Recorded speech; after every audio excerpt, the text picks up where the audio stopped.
D.R.A.M.A TV 27 here at Ben Franklin School, Braden and Flood.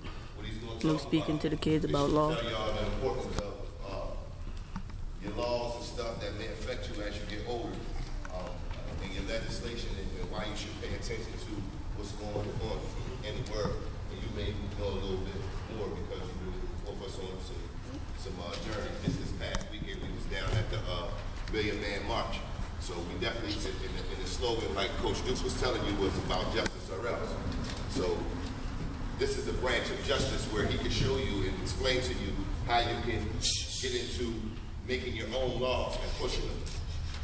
So I want y'all to give him a nice round of applause. His name is Brandon Flood. Thank you for that warm introduction. As I said, my name is Brandon Flood. I'm the Pennsylvania Legislative Black Caucus. I'm from Harrisburg. It's not on news.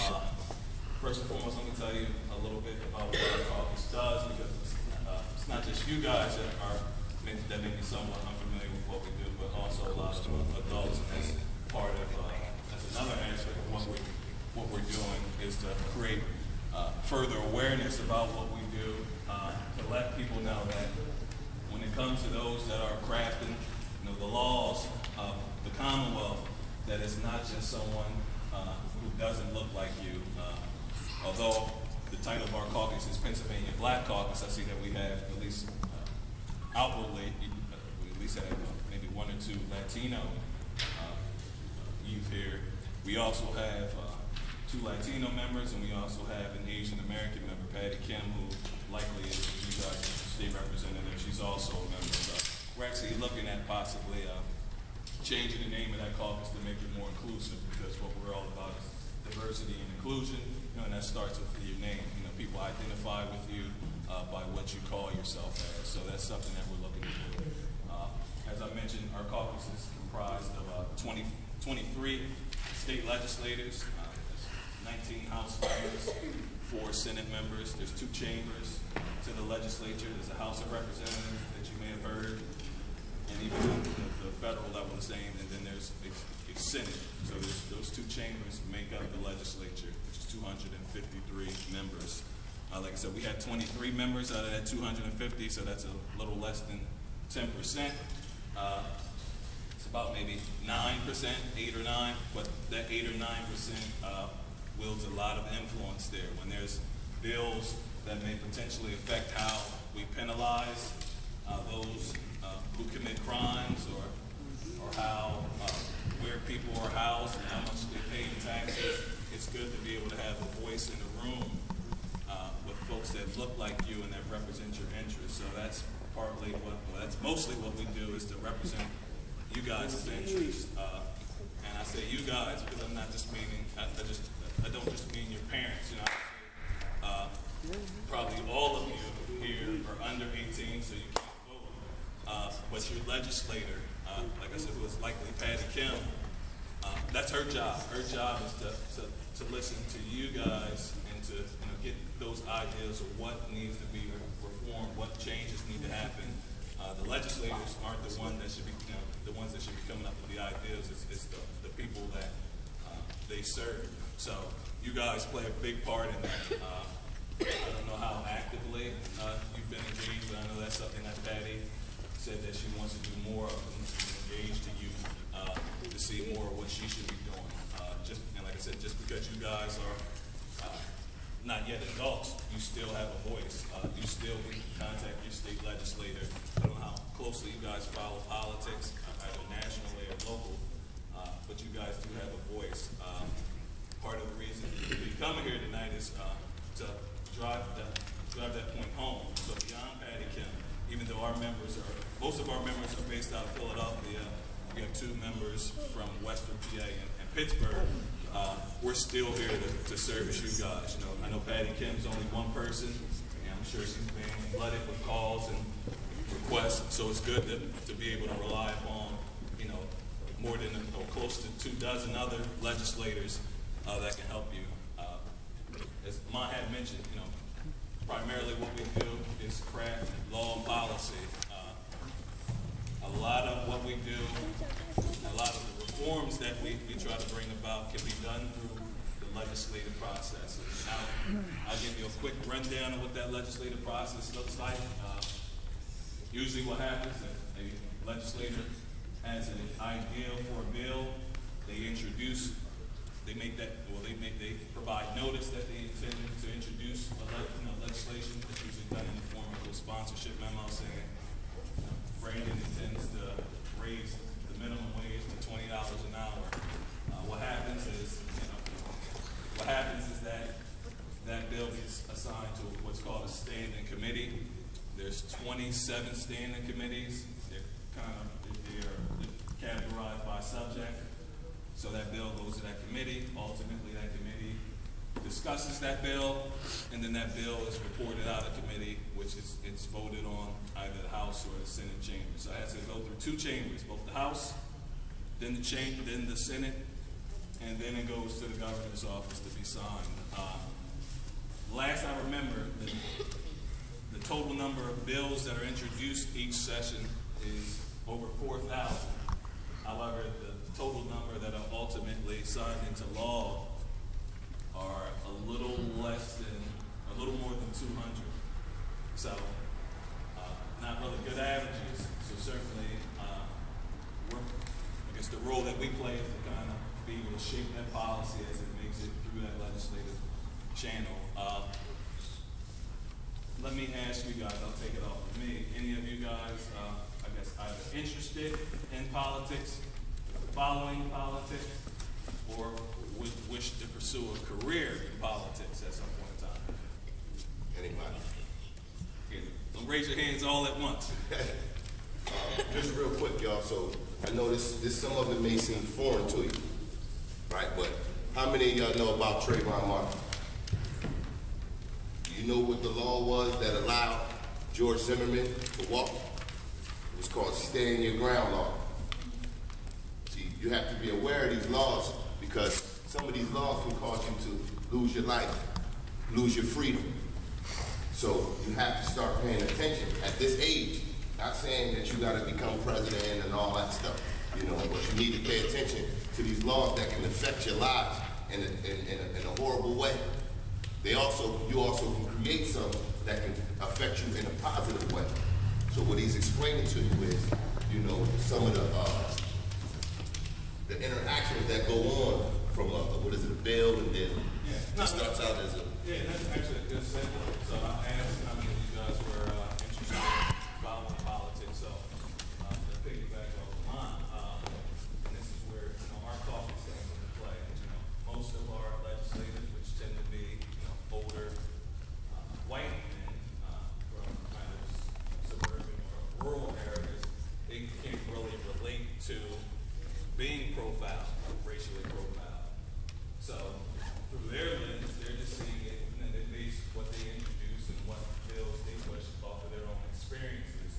Whereas when you have an opportunity for other people, our legislators, to offer their experiences, and for our youth for that matter, whether it's if you're in a department store and you're being profiled, or whether you're driving down the street and you're being profiled, to offer that alternate experience, which ultimately, will hopefully shape that law in a way where it isn't discriminatory to talk against our folks, or that may potentially end up in you losing your lives. So that's a good part, a good deal of what we do, is to be able to offer that alternative experience.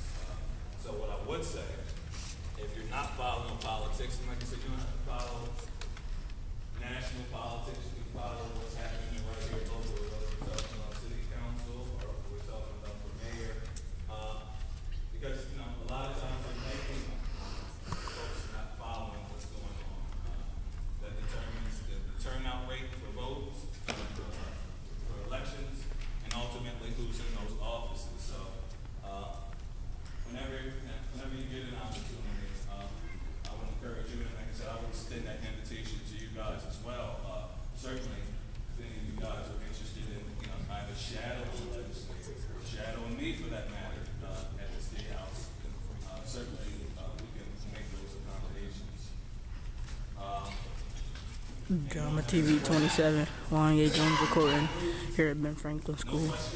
Luke BNG breaking the chains.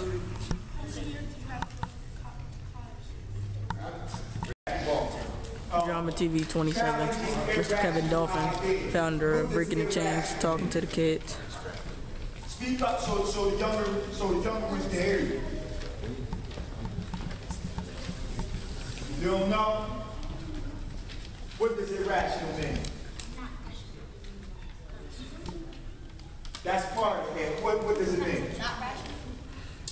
Yeah, it does mean not rational. Yeah, but it's irrational. What does it mean? No, come on. What does irrational mean? You probably old as hell. You don't know. That's a good answer. I don't know. What does irrational mean? All right, what does it mean? Huh?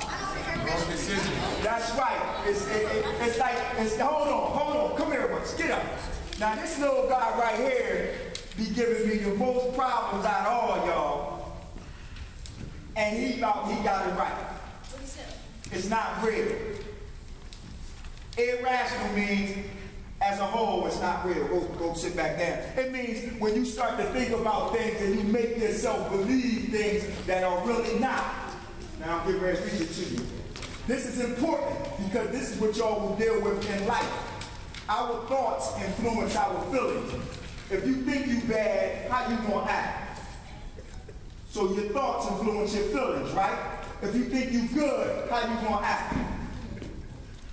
You gonna act good, right? When you have negative thoughts, you withdraw and act improperly socially. The things you think and say to yourself are what cause your positive or negative emotions. In turn, your acts become positive or negative. That's just what I was just talking about. So when you come into the gym, like Coach Duke was saying, speak to everybody. See, because when we come in here, we family. You understand that? We family. I don't care where you come from, where you at. We all family. You understand that?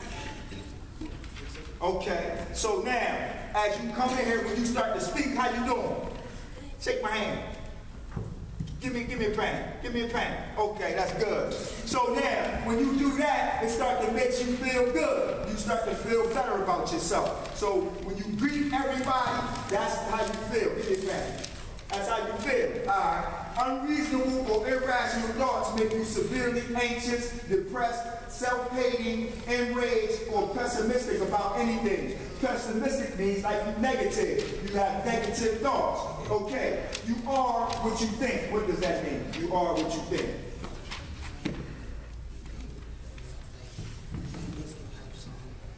Like when you think you are something, other people might not.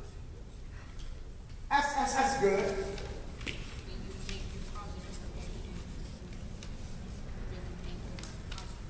That's good. That's right.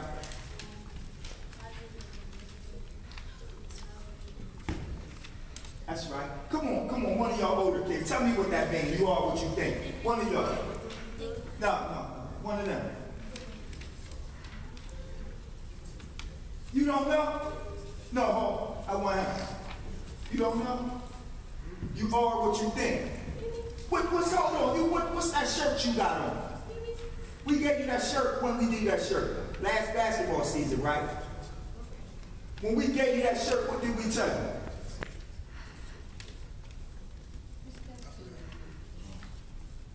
You got one of them shirts?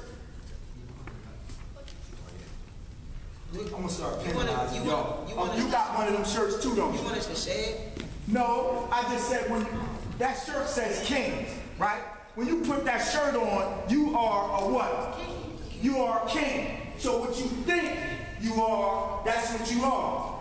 So if he don't understand that, do he really need to be wearing that shirt? No. He needs to understand that, right? So just like you see me with this shirt on, what this shirt say? So that means, what am I going to do?